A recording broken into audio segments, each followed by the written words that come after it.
Education sa Pamantasan Normal ng Pilipinas. Siya rin ay nagtapos ng agham na kinakailangan para sa Master of Arts in School Psychology sa parehong universidad. Siya ay dating guro sa preschool sa Montessori School sa Immaculate Conception sa Baliwag, Bulacan. Para sa 4 na taon na pagsasanay sa Montessori School sa San Pedro, Laguna, para sa 11 taon, siya rin ay isang guro ng preschool at academic coordinator sa Kolehiyo ni San Gabriel Arcangel sa lungsod ng San Jose del Monte, Bulacan.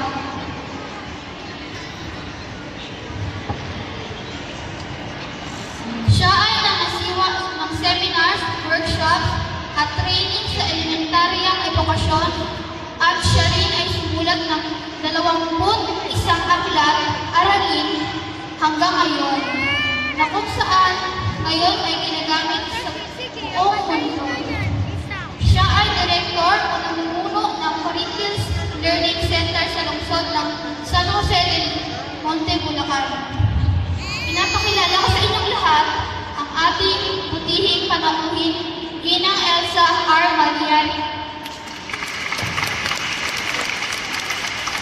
Maraming salamat, Mrs. Talia, sa iyong magandang pagpapakita.